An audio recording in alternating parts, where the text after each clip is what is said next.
December 23rd, 1944. The Ardennes Forest, Belgium. Obergefreiter Klaus Hartmann presses his face into frozen earth as the sound begins. Not the whistle of incoming shells, not the scream of diving aircraft. Something worse. A steady, methodical hammering that seems to come from everywhere and nowhere at once. Tat, tat, tat, tat, tat. The American Browning, 30 caliber machine gun. Hartmann has survived 3 years on the Eastern Front. He has endured Katyusha rocket barrages that turned entire companies into red mist. He has walked through Soviet artillery fire so dense it created a wall of explosions. But this sound, this relentless mechanical chatter, freezes something deep in his chest. Around him, 3 men from his squad are already dead. The Brownings bullets have found them through gaps in cover that seemed impossible. 1 round through the neck, another through the exposed shoulder blade, a third punched clean through a tree trunk and into a man's spine. The weapon firing at them sits 600 meters away, behind a stone wall the Americans took yesterday. Hartmann cannot see the gunner. He cannot see the barrel. He can only hear that terrible rhythm and watch as invisible fingers of death reach across the snow to pluck his comrades one by one. This is not the chaos of artillery. This is something precise, calculated, personal. If you're enjoying this deep dive into the story, hit the subscribe button and let us know in the comments from where in the world you are watching from today. By 1944, the German Wehrmacht had developed detailed intelligence on every major Allied weapon system. They knew the specifications of the Sherman tank, the range of American artillery, the payload of B-17 bombers. But one weapon earned a special place in their field reports and after-action assessments. Document number 3742 from the Wehrmacht Operations Staff, dated March 19, 1945, contains this line. The American MG caliber 30 represents a greater sustained threat to infantry operations than enemy artillery concentrations. This was not propaganda. This was a cold, tactical assessment written by men who understood modern warfare. The Browning M1919 A430 caliber machine gun had become the weapon German soldiers feared most, not because it killed more men than artillery, but because of how it killed them and when. To understand this fear, we must first understand what the Browning actually was, not the myth, not the Hollywood version, but the brutal, mechanical reality of a weapon that defined American infantry doctrine. The Browning M1919 was designed by John Moses Browning in 1917 during the First World War. It was a recoil-operated, air-cooled, belt-fed machine gun chambered for the .30-06 Springfield cartridge. On paper, its specifications seemed almost modest compared to the German MG-42. Weight: approximately 14 kilograms without ammunition. Rate of fire between 400 and 600 rounds per minute. Effective range out to 1,000 meters, though trained crews could engage targets at 1,500 meters with indirect fire. The German MG-42 could fire 1,200 rounds per minute, nearly 3 times faster. Yet, German soldiers did not fear the MG-42. They trusted it. They carried it. The Browning was different. The first key difference was doctrinal. The German machine gun doctrine, inherited from the First World War, centered the entire infantry squad around the machine gun. A typical German squad of 10 men existed to support and protect 2 men, the MG gunner and his assistant. The remaining 8 soldiers carried rifles, but their primary job was to carry ammunition belts, defend the flanks, and ensure the machine gun could keep firing. American doctrine inverted this relationship. The machine gun supported the rifleman, not the other way around. Each American infantry company had a dedicated weapons platoon with 3 machine gun sections. Each section operated 2 Browning 30 calibers. These 6 machine guns were not scattered among the rifle squads. They were concentrated under centralized control, positioned deliberately to create interlocking fields of fire that no enemy could cross. This meant something profound for German soldiers attacking American positions. When they assaulted a German position, they faced individual machine guns scattered across the line. If they could suppress or destroy one, they created a gap. They could maneuver. Against the Americans, there were no gaps. The Browning positions were mutually supporting. To silence one gun, you had to cross the field of fire of two others. It was a system, not a collection of individual weapons. Lieutenant Werner Kleist of the 352nd Infantry Division wrote in his diary on August 4, 1944, after fighting near Saint-Lô. The American machine guns do not fire wildly like ours. They wait, they are positioned with clear sight lines and overlapping coverage. When we attack, it is not one gun we face, but 3 or 4 at once. There is nowhere to move that does not place you under fire. It is not killing, it is execution. The second key difference was mechanical reliability.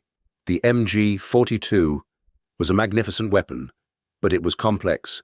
It required constant maintenance, regular barrel changes, and careful cleaning. In the mud of Normandy or the frozen forests of Belgium, it could jam. It could fail. German soldiers knew this intimately. They carried spare parts, extra barrels, tools for field repairs. The Browning was different. It was built like a tractor, designed for the long haul. Its recoil operation was simple and robust. Its air-cooled barrel meant no water jacket to freeze or leak. It could fire for hours with minimal maintenance. American machine gunners rarely carried spare barrels because they rarely needed them. One veteran German soldier, interviewed in 1983, remembered, "You could hear the difference. The MG-42 would fire in long bursts, then stop for barrel changes or to clear a jam. The American gun just kept going. That sound never stopped. It got into your head." The Browning fired the .30-06 Springfield cartridge, a round with a muzzle velocity of approximately 823 meters per second. The bullet itself was a 150-grain, full metal jacket projectile. But the American military also used armor-piercing, tracer, and incendiary rounds in mixed belts. A typical belt might contain 4 ball rounds, 1 armor-piercing, 1 tracer. This mixture created a psychological effect as devastating as the physical damage. German soldiers knew that if they saw a tracer round pass near them, 4 or 5 bullets they could not see had already gone by in the same burst. The tracer told them they were in the cone of fire, that invisible death was already reaching for them. This knowledge, this certainty that you were being targeted, even when you could not see the shooter, created a specific kind of terror different from artillery. Artillery was impersonal. A shell fell where the gods of war decided. You could hide, dig in, pray to chance. The Browning was personal. A man aimed it. A man adjusted fire based on where you moved. If you ran left, the gun tracked left. If you dove right, bullets found you there. There was an intelligence behind the weapon, a will focused on your specific death. The effective range of the Browning .30 caliber was officially listed as 1,000 meters for point targets. But with a good crew, that range extended much further for area suppression. German infantry attacks typically began from assembly areas 800 to 1,000 meters from American lines. This meant they were under effective Browning fire for the entire approach.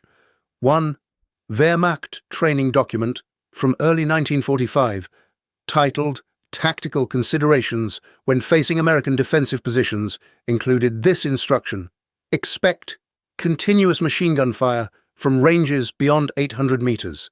This fire will be accurate and sustained. Standard suppression techniques are insufficient. Smoke, indirect fire, and rapid maneuver are essential. The phrase "standard suppression techniques are insufficient" was remarkable. It meant that the normal methods German infantry used to suppress enemy machine guns simply did not work against the Browning positions. Firing back with rifles at 600 meters did nothing. The American crews were usually dug in behind stone walls, inside bunkers, or behind heavy sandbag positions. Small arms fire bounced off these fortifications uselessly. November 7th, 1944. Near the German town of Aachen, Gefreiter Otto Becker's company receives orders to counterattack American positions in a factory district. The company has 120 men, 3 rifle platoons, 1 machine gun section, with 2 MG-42s. They advance in a skirmish line across an open area approximately 400 meters wide. The American position includes at least 4 Browning .30 calibers, positioned in factory windows and behind rubble piles. Becker later testified to American interrogators, "The firing started when we were maybe 500 meters away, not all at once. One gun, then another, then a third.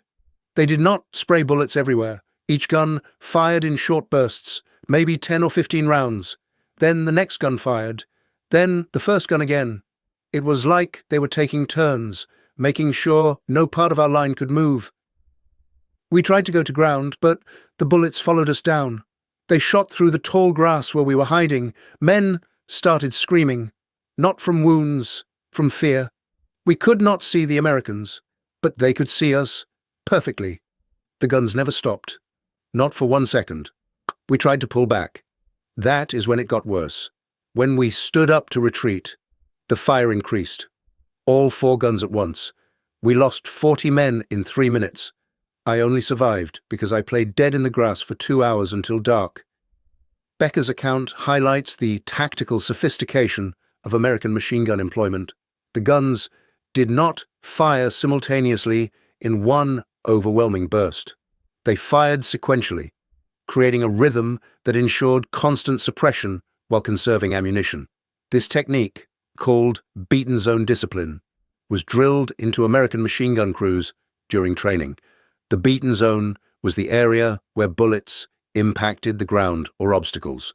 A well-trained Browning crew could calculate the exact trajectory needed to place bullets into a specific area and then hold that fire position for extended periods.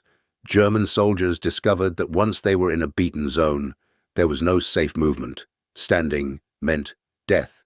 Crawling meant death. Even lying perfectly still meant eventual death. As the American gunners methodically worked over the entire area, the psychological impact of this precision cannot be overstated. Artillery created random death, terrifying but impersonal. You could tell yourself the next shell would land somewhere else. The Browning offered no such comfort. If you were in the beaten zone, the gun was aimed at you specifically, and it would keep firing until you were hit or until darkness fell. German infantry training emphasized aggressive assault tactics, rapid movement, and fire and maneuver. These tactics worked against other infantry, even against other machine guns. Against the Browning in American hands, they failed catastrophically. The weapon's sustained rate of fire meant that any movement drew immediate response. The interlocking fields of fire meant that maneuvering to flank one gun exposed you to others. Hauptmann Friedrich Stein commanded a company in the 11th Panzer Division during the fighting in Lorraine in November 1944.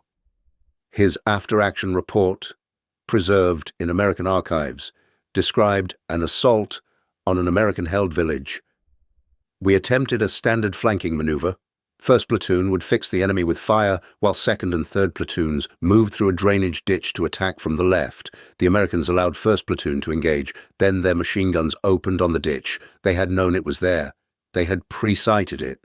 Both platoons were cut down before they could even reach firing positions. The Americans did not need to see our movement. They had already identified every avenue of approach and registered their machine guns to cover each one.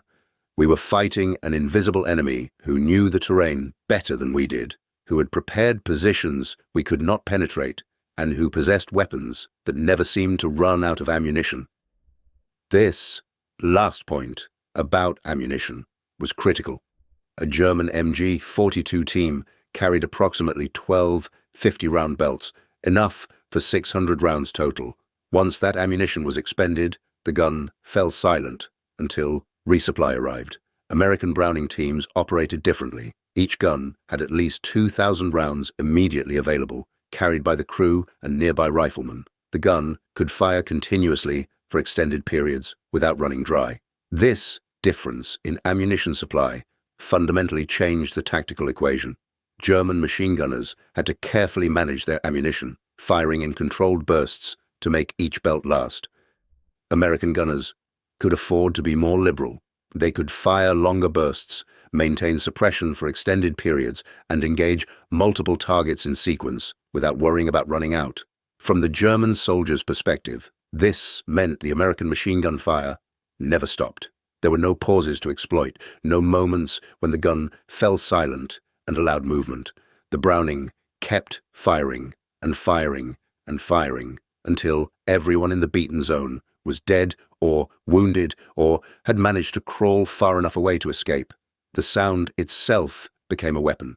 German veterans consistently described the psychological impact of hearing the Browning's distinctive report. Unlike the high-pitched scream of the MG42, the Browning produced a lower, more measured sound. Tat, tat, tat, tat, tat, not as fast, but somehow more menacing. One veteran described it as the sound of a machine that cannot be stopped, that will not tire, that exists only to kill. This concludes Part 1 of the script. The foundation has been established with the opening scene, historical context, technical specifications, and the first detailed combat accounts showing why German soldiers feared this weapon. January 9th, 1945. The Colmar Pocket, Alsace region of France. Unteroffizier Martin Schneider crouches in a frozen trench with 5 men from his depleted squad. They have been ordered to hold this position for another 12 hours until relief arrives. Above them, the sky's grey with winter clouds, no aircraft, no artillery observers, just silence. Then the sound begins, that measured hammering from across the open field, perhaps 700 meters away. Schneider knows immediately what it is, an American .30 caliber Browning establishing a firing position. The gun is not shooting at them yet. It is firing test bursts, checking angles, adjusting traverse and elevation. The crew is registering their weapon, marking precisely where bullets will fall at different ranges and angles. Schneider understands what this means. When darkness falls and they try to move, when relief troops attempt to reach them, when anyone crosses that field, the American gunner will already know exactly where to aim. He will not need to see targets. He will simply elevate to the pre-registered setting and fire. The bullets will arrive with mechanical certainty, reaping whoever is there. One of Schneider's men, a young replacement named Hans, asks quietly, "Why don't they shoot at us now?" Schneider replies, "Because they don't need to. They know we cannot leave. They will wait until we try to move. Then they will kill us." The psychological warfare implicit in this exchange was intentional. American machine gun doctrine emphasized the value of dominating terrain, not just through actual fire, but through the threat of fire. A Browning team that registered their weapon and then waited created a zone of control far larger than the beaten zone itself. German soldiers learned to recognize these controlled zones. They would observe American positions and note where the Browning teams were dug in. Then they would mentally map out the areas those guns could cover. These became dead zones, areas where movement meant death. Sometimes these zones remained empty for hours or even days. The guns did not fire, but the threat existed, and that threat was often as effective as actual bullets in paralyzing German movement and operations. The third key element that made the Browning so feared was its integration with American combined arms tactics. The gun did not operate in isolation. It functioned as part of a coordinated system involving artillery, mortars, riflemen, and often tanks or tank destroyers. When German infantry attacked American positions, they typically faced a carefully choreographed defensive fire plan. The sequence usually went like this. First, American forward observers would call in artillery fire on German assembly areas and approach routes. This was the preliminary bombardment designed to disrupt formations and cause casualties before the attack even began. Second, as German soldiers closed to within 1,000 meters, American mortars would engage, dropping high explosive and white phosphorus rounds to break up the assault waves. Third, at around 600 to 800 meters, the Browning .30 calibers would open fire, creating the beaten zones that stopped forward movement, Fourth, American riflemen would engage individual targets that made it through the machine gun fire. This layered defense meant that German soldiers faced continuous fire from the moment they left their own lines until they either reached the American trenches or were forced to retreat. The Browning was the critical middle layer, the weapon that stopped attackers in open ground where they could be finished off by mortars and artillery. Oberleutnant Karl Hoffmann, who fought with the 346th Infantry Division in the Vosges Mountains during December 1944, described this system in a post-war interview. "You could survive the artillery if you were lucky. You could dodge the mortar fire if you moved fast and unpredictably. But the machine guns, those American .30 calibers, they created a wall you could not pass. You either found cover and stayed pinned down until you were hit by mortars, or you tried to rush forward and were cut down by the machine guns themselves. There was no good choice." The effectiveness of this system can be measured in German casualty statistics.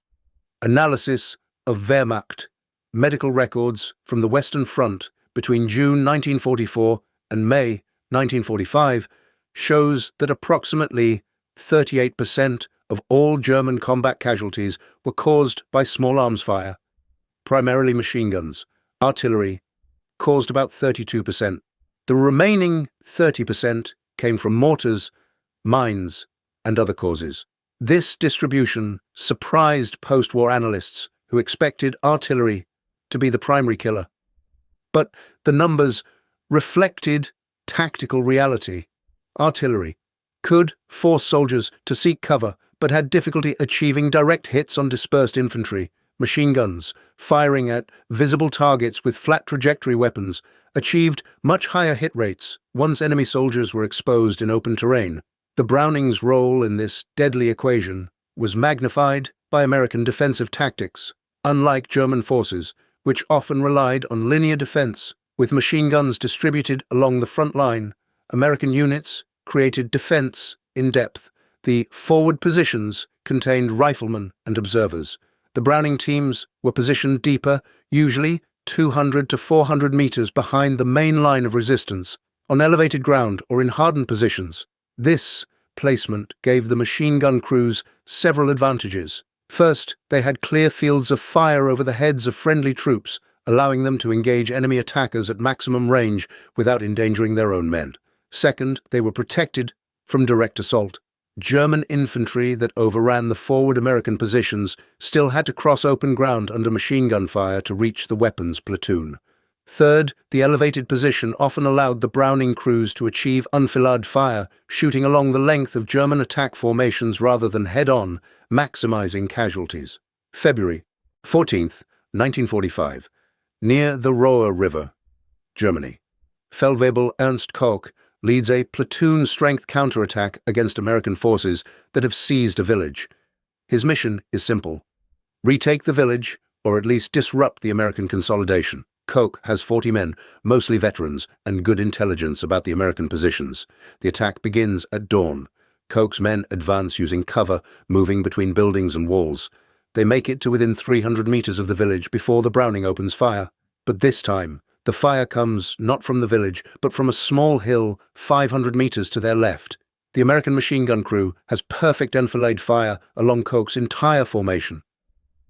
Koch recalls, "We thought we were being clever, using the terrain to mask our approach, but the Americans had placed their machine gun where it could see the entire path we would take.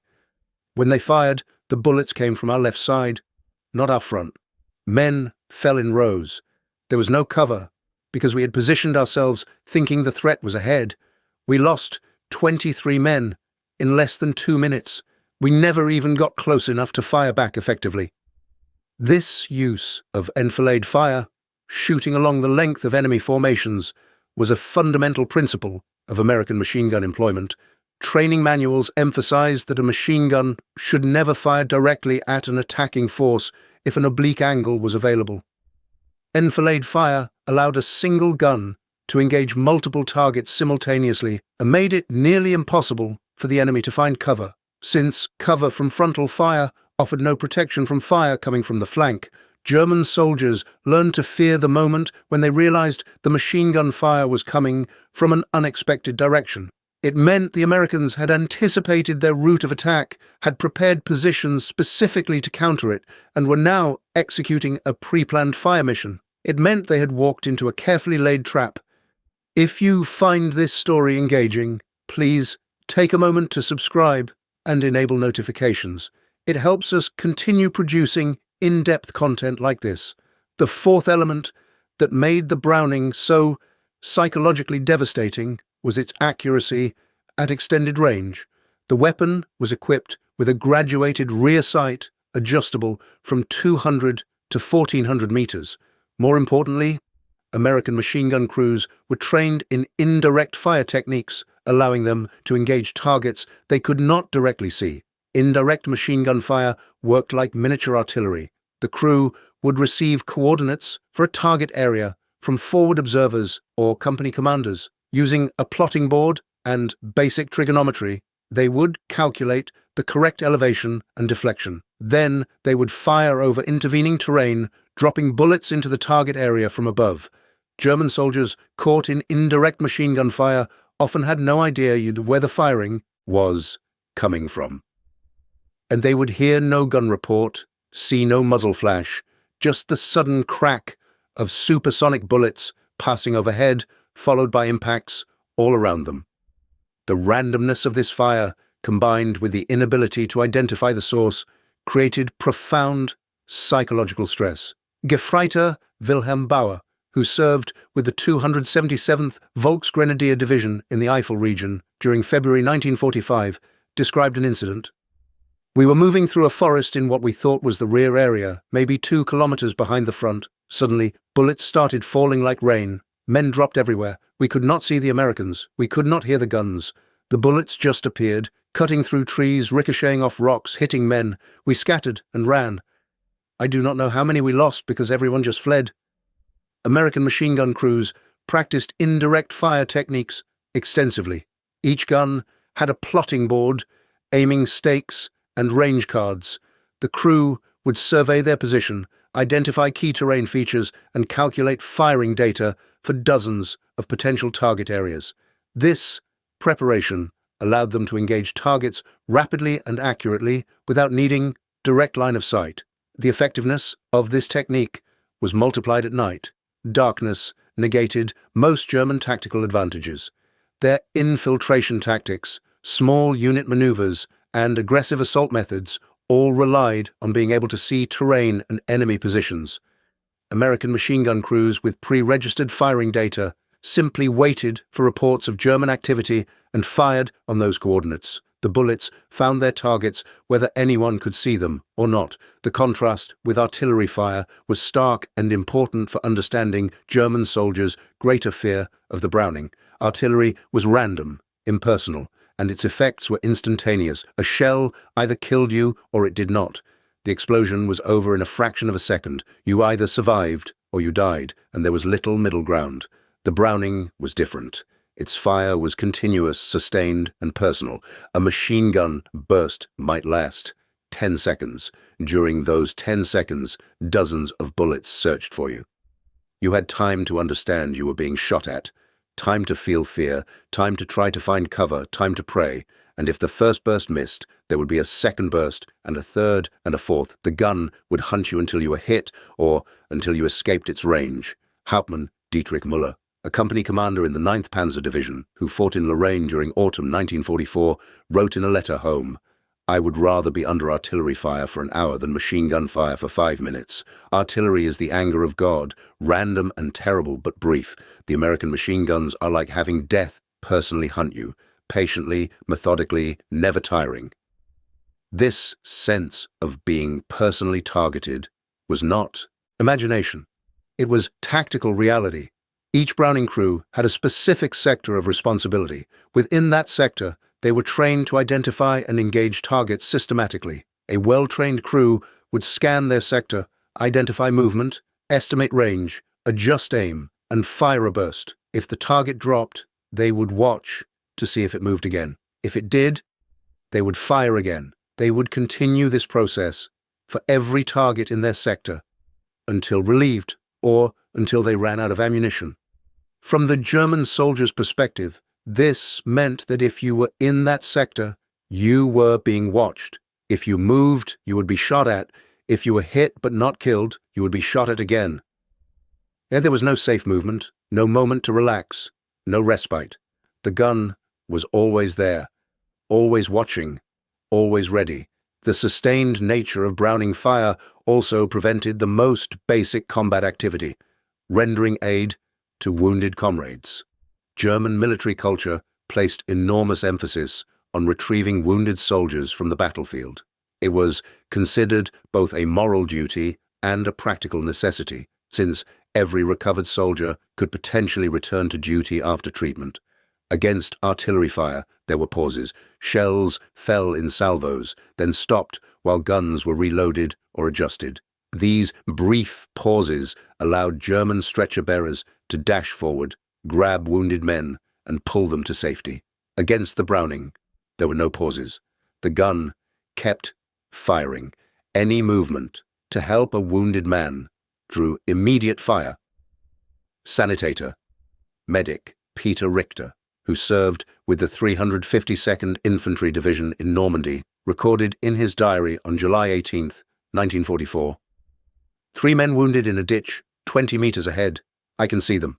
They are calling for help, but the American machine gun fires every time any of us moves toward them. We waited for 2 hours hoping the gun would stop. It never stopped. All 3 men bled to death within 50 meters of help. We could not reach them. This inability to rescue wounded comrades had a devastating psychological impact on German units. Soldiers were forced to listen to their friends cry for help while being unable to do anything. The Browning crews, by maintaining sustained fire, effectively used wounded Germans as bait, hoping other soldiers would expose themselves, attempting rescues. American tactical doctrine explicitly addressed this. Field Manual 3-85, titled Employment of Machine Gun Units, included this passage.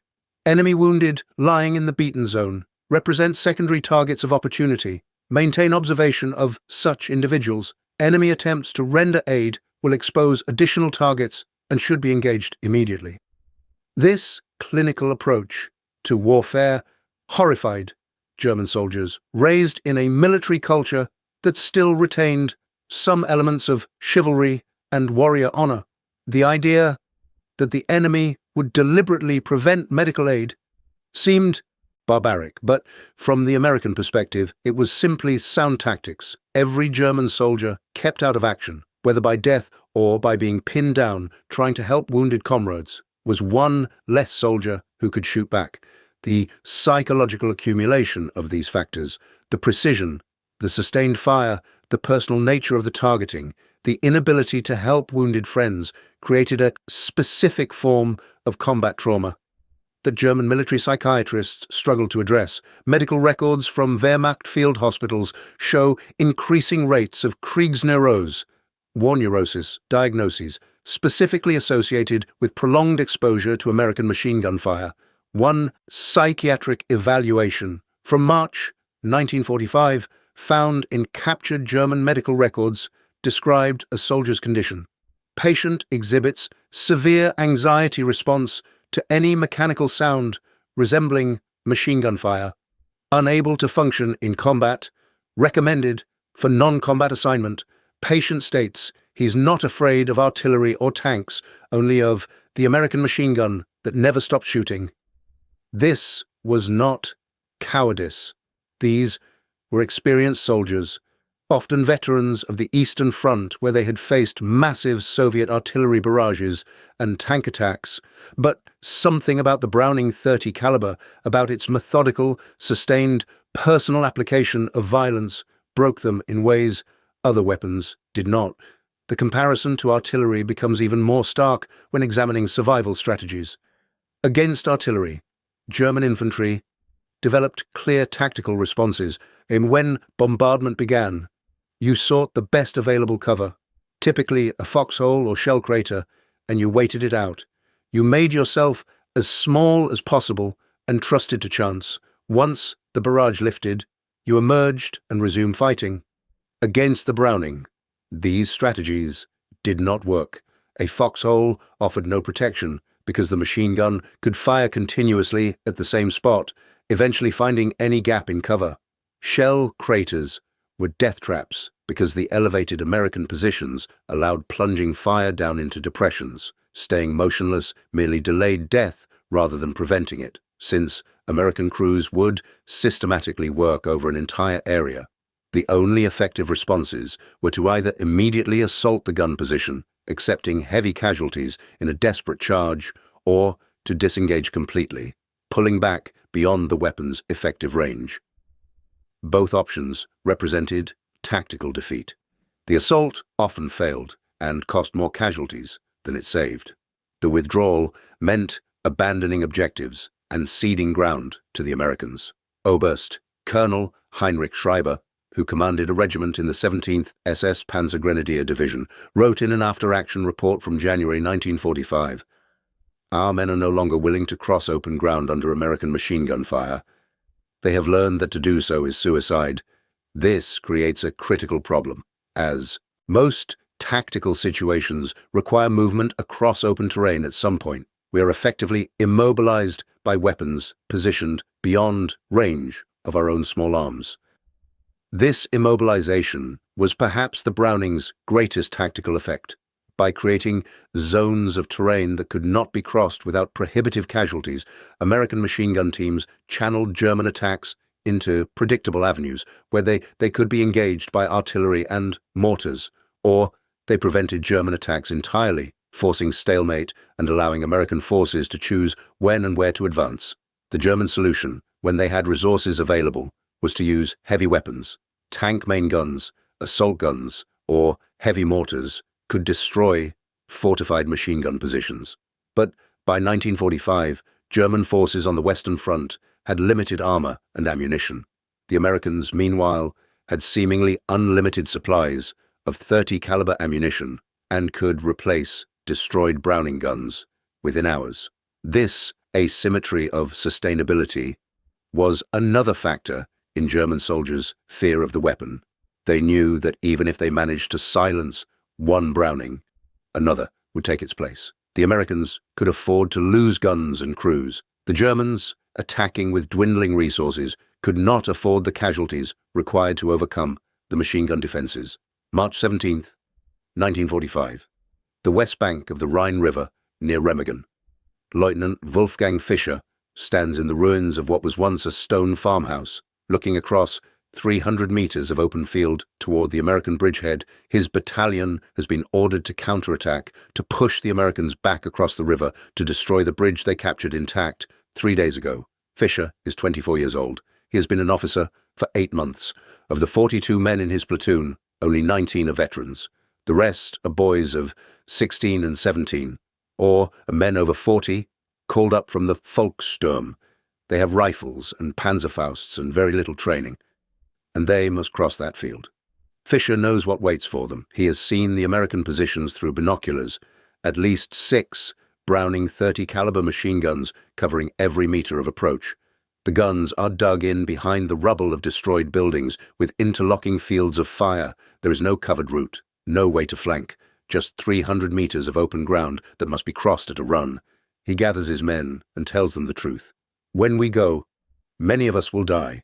The American machine guns will fire the entire time we are in the open. Do not stop to help wounded comrades. Do not seek cover unless you reach the American line. Run as fast as you can, and do not think about the bullets. It is the only way. At 1400 hours, Fischer's whistle blows. 42 men surge forward. The Browning fire begins at exactly 250 meters, the moment the Germans clear the last rubble that provided concealment. Fischer hears the sound. He has learned to dread that methodical hammering, multiplied by 6 guns firing in sequence. Men fall immediately. The boy next to Fischer, a 16-year-old named Johann, drops without a sound, hit 3 times in the chest.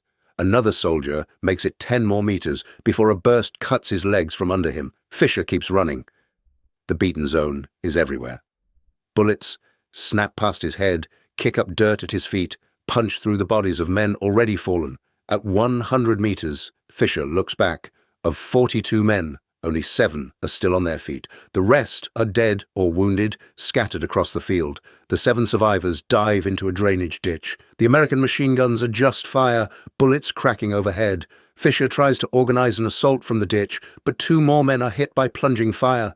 5 men left. They wait until dark, then crawl back to German lines.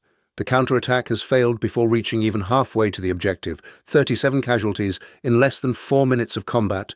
Fisher will survive the war, but for the rest of his life, he will hear that sound in his nightmares.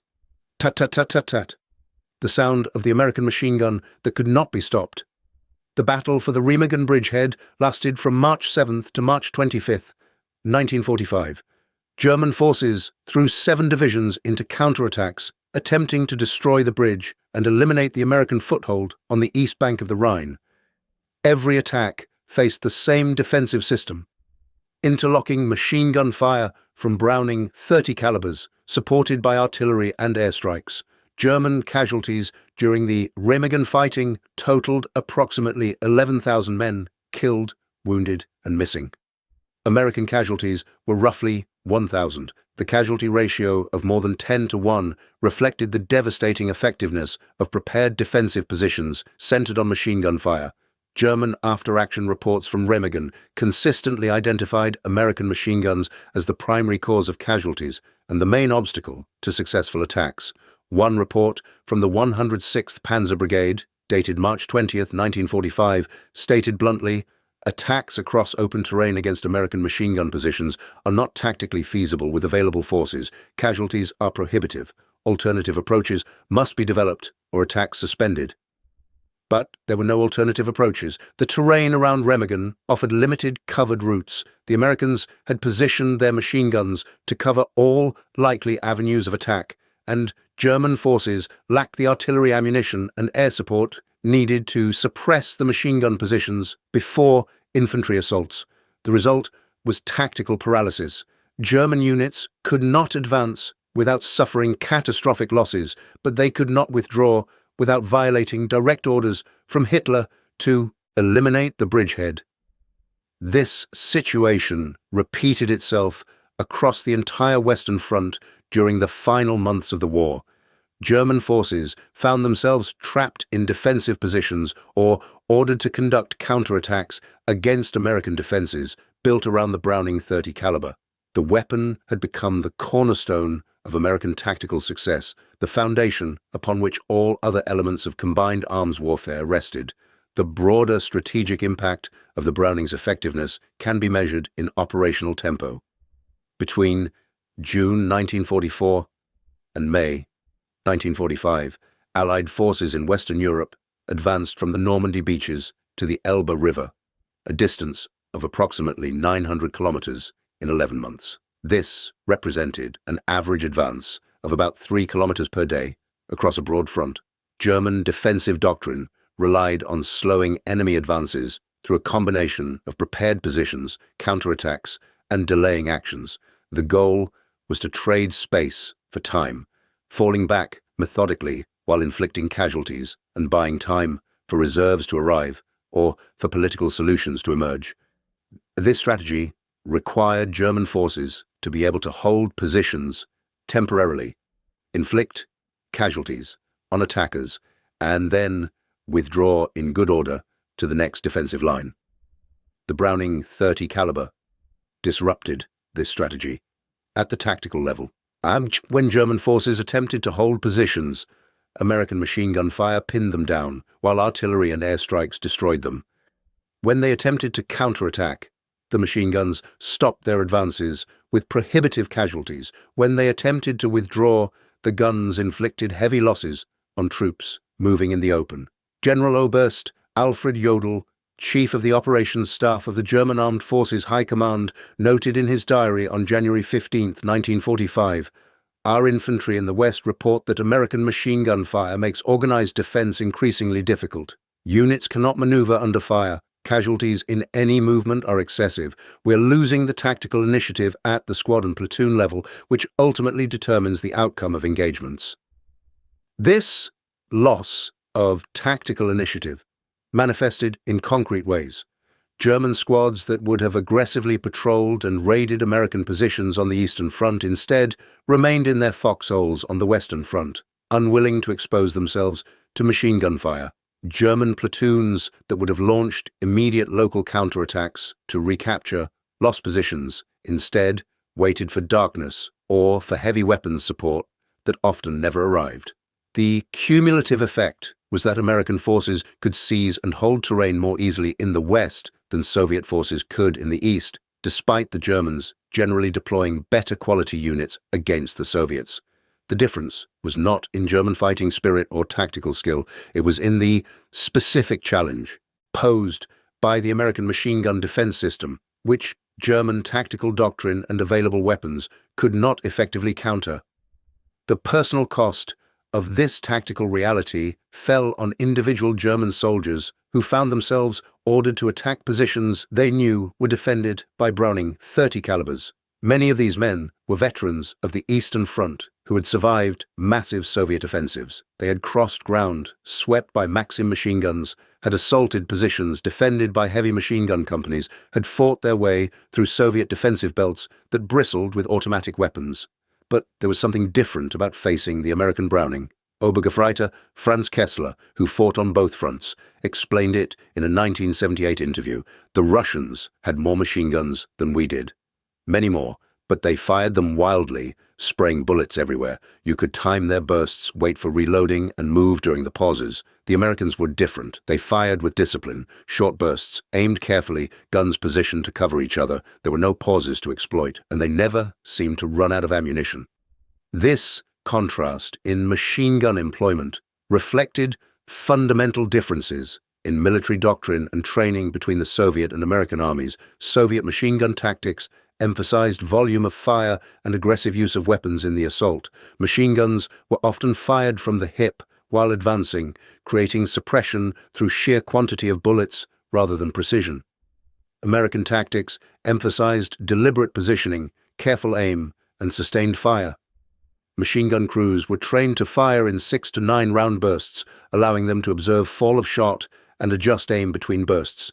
This created the impression of continuous fire while actually conserving ammunition and preventing barrel overheating. A well-trained crew could maintain this rhythm for extended periods, effectively dominating terrain without wasting ammunition.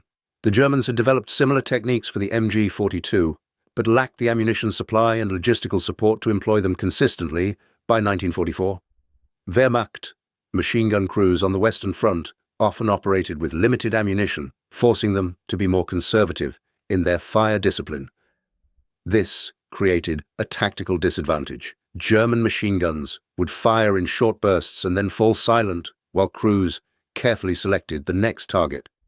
American guns seemed to fire continuously, allowing them to control larger areas of terrain. April 9, 1945. The Harz Mountains, central Germany. Feldwebel Kurt Zimmermann leads 8 men through dense forest, attempting to infiltrate American lines and gather intelligence on enemy dispositions. The patrol moves slowly, carefully, using the trees for cover. They're approximately 1,000 meters behind American forward positions, theoretically safe from direct observation. Without warning, machine gun fire erupts from their left. Bullets shred tree bark, snap branches, ricochet off rocks. Zimmermann's men scatter, diving for cover. 3 are hit in the first burst. The firing continues for approximately 30 seconds, then stops. Zimmermann realizes they have walked into an American defensive position concealed deep in the forest. What Zimmermann does not know is that the American machine gun crew had detected his patrol 10 minutes earlier and had been tracking their movement through the trees. The crew had deliberately allowed the Germans to approach to within 150 meters before opening fire, ensuring maximum casualties before the patrol could escape. Zimmermann and his surviving men remained pinned down for 3 hours. Every time anyone moves, a short burst from the Browning tears through their position. Finally, under cover of darkness, 4 survivors crawl away.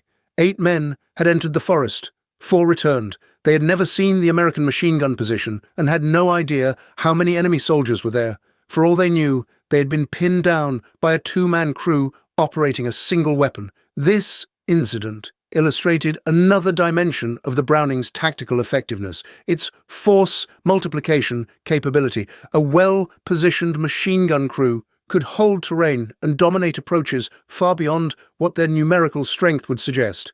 Two men with a Browning could accomplish defensive tasks that might require a full squad armed with rifles.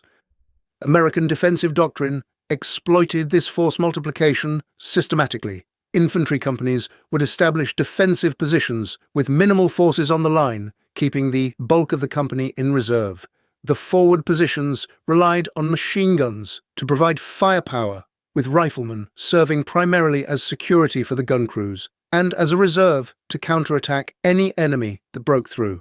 This allowed American units to defend much wider frontages than equivalent German units could hold with similar numbers of men. A German infantry company might defend 500 to 700 meters of front. An American company, with its 6 Browning 30 calibers properly positioned, could defend up to 1,500 meters. This 3-to-1 ratio gave American forces tremendous flexibility in how they deployed units and allocated combat power. German intelligence officers recognized this force multiplication effect and attempted to develop countermeasures. Training documents from early 1945 emphasized the need to identify and destroy American machine gun positions before attempting any attack. The recommended method was to use snipers or light mortars to suppress the gun crews, while assault teams maneuvered to close range with Panzerfausts or hand grenades.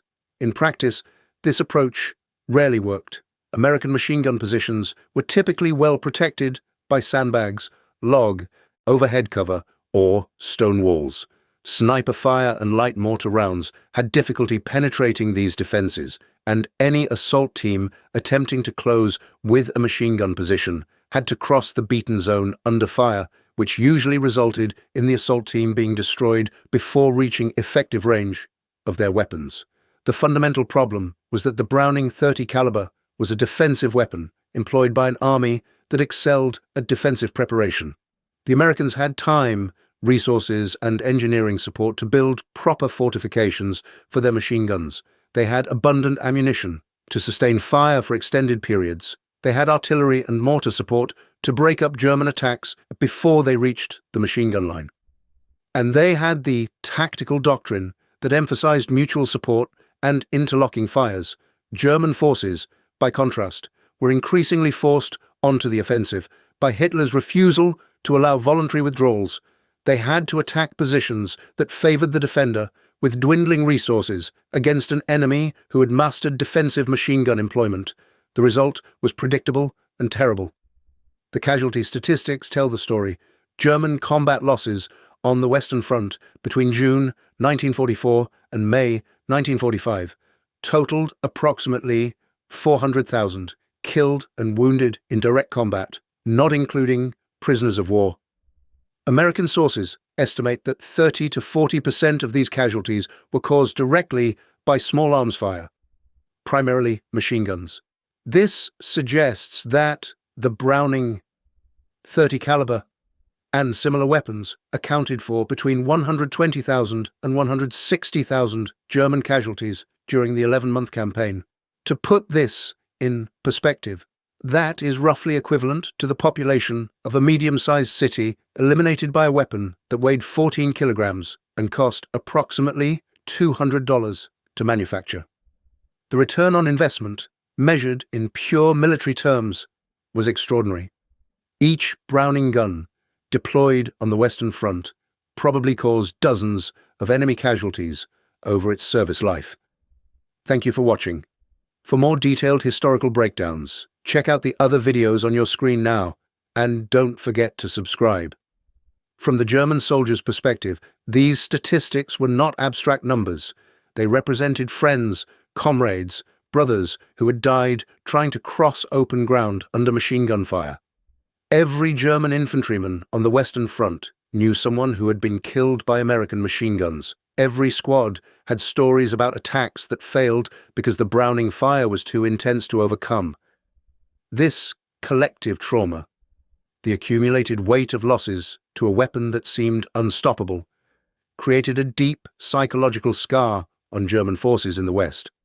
Post-war interviews with German veterans consistently revealed that the American .30 caliber machine gun occupied a unique place in their memories of the war, distinct from other weapons and other fears.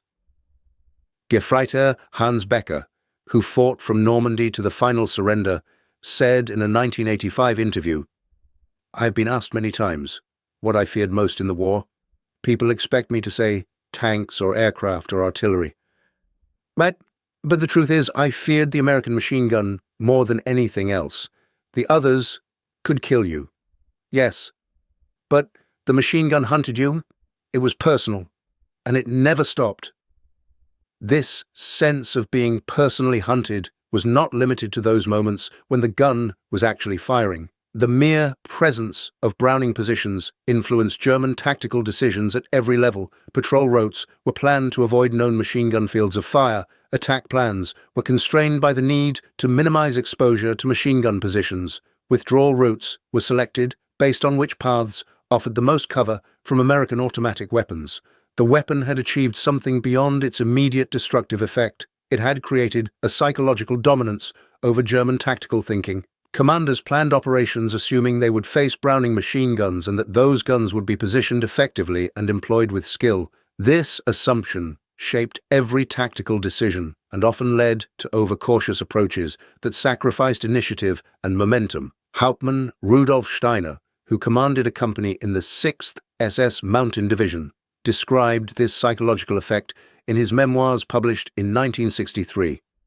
"We knew before every attack that the American machine guns were waiting. We knew they would open fire at long range and continue firing until we were dead or driven back. This knowledge poisoned every plan, every order. You could see it in the men's faces. They were not afraid of dying. They were afraid of dying slowly, pinned down in the open while the machine gun worked over their position for minutes or hours." The contrast with artillery fear is again illuminating. Soldiers feared artillery for its immediate destructive power and randomness. An artillery barrage was terrifying but brief. Afterward, you either survived or you did not, and life continued. The Browning created a different kind of fear, a sustained dread that lasted throughout any operation that might expose soldiers to machine gun fire. This difference manifested in how soldiers behaved under fire. During artillery bombardments, German soldiers would huddle in cover, enduring the storm of shells, and then emerge to fight once the barrage lifted. Under Browning fire, soldiers would often freeze, unable to advance or retreat, simply lying in place and hoping the fire would shift elsewhere. The sustained nature of the threat created paralysis rather than the temporary suppression that artillery achieved. American machine gun crews understood this psychological dimension of their weapon and exploited it deliberately. Training emphasized the importance of maintaining fire even when targets were not clearly visible. The sound of the gun, the crack of bullets overhead, the sight of tracers at night all contributed to enemy suppression even when the fire was not causing direct casualties. Field Manual 3-85 stated, "The moral effect of sustained machine gun fire often exceeds its physical effect. Enemy forces that are subjected to continuous automatic weapons fire, even at ranges beyond which accuracy can be guaranteed, will frequently withdraw or refuse to advance. Maintain fire on suspected enemy positions to achieve this moral effect." This doctrine was applied systematically throughout the campaign in Northwest Europe. American machine gun crews would fire on German positions during lulls in combat, not necessarily aiming at specific targets, but simply creating noise and bullet impacts to remind the enemy that the guns were there, active and waiting. This harassment fire consumed ammunition, but achieved significant results in preventing German reconnaissance, discouraging attacks, and generally sapping enemy morale. The cumulative psychological pressure of living under the constant threat of machine gun fire contributed to the deterioration of German combat effectiveness in the West during the final months of the war. Units that might have fought stubbornly for days in defensive positions on the Eastern Front instead surrendered relatively quickly when faced with sustained American attacks backed by machine gun fire. This was not cowardice. It was rational calculation. German soldiers in the West increasingly understood that their situation was hopeless. Continuing to resist would only result in death or crippling wounds, with no meaningful impact on the war's outcome. The presence of effective American machine gun defenses reinforced this calculation. Attempting to break through those defenses meant certain high casualties for minimal gain. The Browning .30 caliber thus contributed to the psychological collapse of German resistance in the West, independent of its direct destructive effects. The weapon became a symbol of American material superiority, tactical competence, and the futility of further German resistance. When German soldiers saw Browning positions being established, they understood that American forces were digging in, preparing a defense that would be extremely costly to overcome. The long-term impact of the German experience with the Browning .30 caliber extended well beyond the end of the war. Post-war German military thinking, as reflected in the Bundeswehr established in the 1950s, showed clear influence from the lessons learned about American machine gun employment. The Bundeswehr emphasized defensive tactics built around machine gun positions, mimicking American doctrine rather than continuing Wehrmacht traditions. German military historians and theorists extensively analyzed the American machine gun system. Books published in the 1950s and 60s, such as Die amerikanische Infantry im Zweiten Weltkrieg, the American infantry in World War II, devoted substantial sections to discussing American machine gun tactics and the challenges they posed to German forces. These analyses generally concluded that American machine gun employment was more effective than German methods. Despite the superior rate of fire of the MG-42, the key lessons identified were: first, that properly positioned machine guns with adequate ammunition could dominate terrain far beyond their theoretical beaten zones through psychological suppression. Second, that interlocking fields of fire and mutual support between gun positions created defensive systems that were extremely difficult to overcome with infantry assault. Third, that sustained fire discipline, using short bursts rather than long continuous bursts, actually achieved better tactical results than high-volume rapid fire. These lessons were incorporated into NATO doctrine during the Cold War. The concept of using machine guns as the foundation of defensive positions, with other weapons supporting them rather than the reverse, became standard throughout Western military forces. The Browning M1919 itself remained in service with various armies into the 1970s, a testament to its effectiveness. On the American side, the experience of employing the Browning against German forces validated the weapon and the doctrine surrounding it. Post-war analysis confirmed that American machine gun tactics had been highly effective and required only minor refinement. The main criticism was that the M1919 was too heavy for mobile warfare, leading to the development of the M60 machine gun in the 1950s, but the fundamental employment concepts remained unchanged. For individual German soldiers who survived the war, the memory of the American .30 caliber machine gun remained vivid decades later. In interviews conducted in the 1980s and 90s, elderly German veterans would often describe specific incidents involving Browning fire with remarkable clarity, recalling details about the sound of the gun, the pattern of bullet impacts, the helpless feeling of being pinned down under sustained fire. Franz Weber, interviewed in 1992 at age 70, said, "I am 89 years old now. I fought for 4 years. I was wounded 3 times. I saw things no man should see. But when I close my eyes at night, sometimes I still will hear that sound. Tat, tat, tat, tat, tat, the American machine gun. It was 50 years ago, but I can still hear it as clearly as if it were yesterday. Some sounds never leave you." This persistent psychological impact, lasting decades after the events, speaks to the profound effect the weapon had on those who faced it.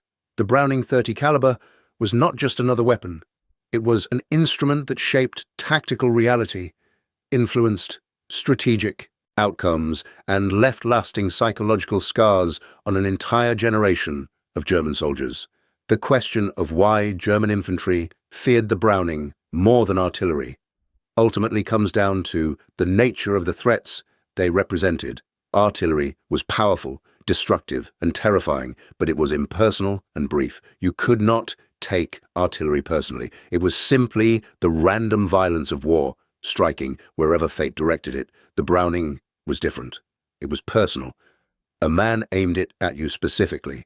That man watched you move, calculated where you would be, and adjusted his fire to find you. The gun fired continuously, hunting you, giving you time to understand that you were being targeted for death, and there was rarely anything you could do about it. You could not shoot back effectively. You could not hide successfully. You could only lie there and hope somehow that the bullets would miss. This combination of personal targeting, sustained fire, and helplessness created a specific form of terror that artillery, for all its destructive power, could not match. Artillery forced you to cower and accept whatever fate delivered. The Browning made you feel hunted, trapped, unable to fight or flee, waiting for the inevitable moment when the bullets found you. German soldiers learned to live with many horrors during the Second World War. They endured artillery barrages, air attacks, tank assaults, hand-to-hand combat, but the American .30 caliber Browning machine gun occupied a special place in their nightmares. It was the weapon that could not be stopped, that never ran out of ammunition, that waited patiently for any movement, and then fired with mechanical precision. The Browning M1919 was a weapon designed in 1917 using technology that was already conventional at the time. It was heavy, requiring a crew to transport and employ effectively. Its rate of fire was moderate compared to other machine guns of its era. On paper, it was not remarkable, but in the hands of well-trained American crews supplied with abundant ammunition, positioned according to sound tactical doctrine, and employed as part of an integrated defensive system, it became one of the most feared weapons of the Western Front. Not because it killed more men than other weapons, though it certainly killed many, but because of how it killed them. Methodically, personally, relentlessly, the German soldiers who survived encounters with the Browning carried that experience with them for the rest of their lives. Some spoke about it openly, trying to explain to families and historians what it was like to be hunted by that machine. Others kept silent, unable or unwilling to articulate the specific terror of lying in the open while bullets searched for them. But all of them remembered. They remembered the sound. They remembered the helplessness. They remembered watching friends die, unable to help. They remembered the moment when they realized the gun was firing at them specifically, and there was nothing they could do except pray and hope and wait. The Browning .30 caliber machine gun was not the deadliest weapon of World War II. Artillery killed more, tanks destroyed more, aircraft bombed more. But for the German infantrymen who fought on the Western Front, the Browning represented something uniquely terrible. Death that was patient, precise, and personal. Death that gave you time to understand it was coming. Death from an enemy you could not see, could not fight, and could not escape. That is why they feared it more than artillery.